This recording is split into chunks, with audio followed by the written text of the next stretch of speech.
Dr. Seuss's How the Grinch Stole Christmas. Every Who down in Whoville liked Christmas a lot, but the Grinch, who lived just north of Whoville, did not. The Grinch hated Christmas the whole Christmas season. Now please don't ask why. No one quite knows the reason. It could be his head wasn't screwed on just right. It could be perhaps that his shoes were too tight. But I think the most likely reason of all may have been that his heart was 2 sizes too small. But whatever the reason, his heart or his shoes, he stood there on Christmas Eve hating the Whos, staring down from his cave with a sour, grinchy frown at the warm, lighted windows below in their town. For he knew every Who down in Whoville beneath was busy now, hanging a mistletoe wreath. And they're hanging their stockings, he snarled with a sneer. Tomorrow is Christmas, it's practically here. Then he growled with his Grinch fingers nervously drumming. I must find some way to stop Christmas from coming, for tomorrow, he knew, all the Who girls and boys would wake up bright and early. They'd rush for their toys. Then, oh, the noise, noise. That's one thing he hated, the noise. Then the Whos, young and old, would sit down to a feast, and they'd feast, they'd feast. They would feast on Who pudding and rare Who roast beast, which was something the Grinch couldn't stand in the least. And then they'd do something he liked least of all. Every Who down in Whoville, the tall and the small, would stand close together with Christmas bells ringing. They'd stand hand in hand, and the Whos would start singing. They'd sing and they'd sing and they'd sing. The more the Grinch thought of the Who Christmas sing, the more the Grinch thought, I must stop this whole thing.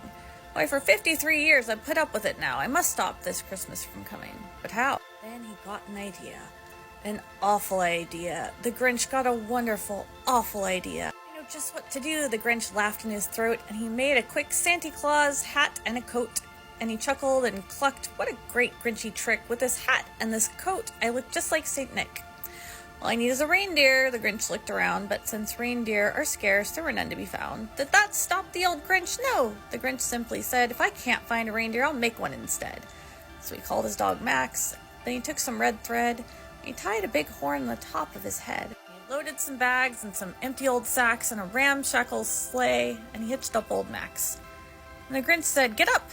And the sleigh started down toward the homes where the Whos lay a snooze in their town. All their windows were quiet. Quiet snow filled the air. All the Whos were dreaming sweet dreams without care. When he came to the first little house on the square, this is stop number 1. The old Grinchy Claus hissed, and he climbed on the roof, empty bags in his fist. And he slid down the chimney, a rather tight pinch, but if Santa could do it, then so could the Grinch.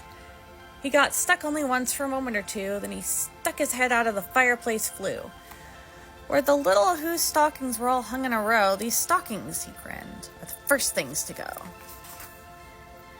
Then he slithered and slunk, with a smile most unpleasant, around the whole room, and he took every present, pop guns and bicycles, popcorn and plums, checkerboards, tricycles, roller skates, drums, and he stuffed them in bags. Then the Grinch very nimbly stuffed all the bags one by one up the chimbley. Then he slunk to the icebox. He took the Who's feast. He took the Who pudding. He took the roast beast. He cleaned out the icebox as quick as a flash. Why, that Grinch even took their last can of Who hash. And he stuffed all the food up the chimney with glee. And now, grinned the Grinch, I will stuff up the tree.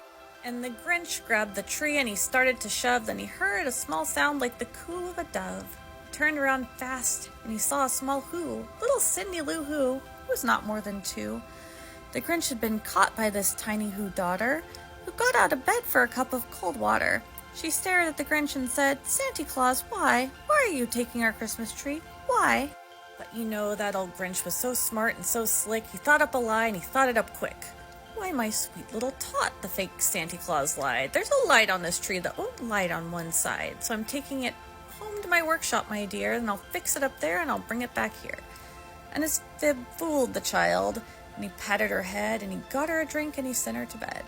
And when Cindy Lou Who went to bed with her cup, he went to the chimney and stuffed the tree up.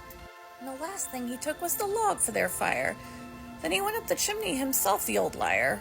On their walls he left nothing but hooks and some wire, and one speck of food he left in the house was a crumb that was even too small for a mouse. And he did the same thing to the other Whose houses. leaving crumbs much too small for the other Who's mouses. It was dawn, all the Who's still abed, all the Who's still a snooze when he packed up his sled. Packed it up with their presents, the ribbons, the wrappings, the tags and the tinsel, the trimmings, the trapping. 3,000 feet up the side of Mount Crumpet, he rode with his load to the tip-top to dump it. Pooh-pooh to the Who's, he was grinchiously humming. They're finding out now that no Christmas is coming. They're just waking up, and I know what they'll do. Their mouths will hang open a minute or two, and the Who's down in Whoville will all cry boo-hoo. That's a noise, grinned the Grinch, that I simply must hear. So he paused, and the Grinch put a hand to his ear, and he did hear a sound rising over the snow. It started in low, then it started to... The sound wasn't sad. The sound sounded merry. It couldn't be so, but it was merry. Very. He stared down at Whoville. The Grinch popped his eyes, then he shook. What he saw was a shocking surprise. Every Who down in Whoville, the tall and the small, was singing without any presents at all.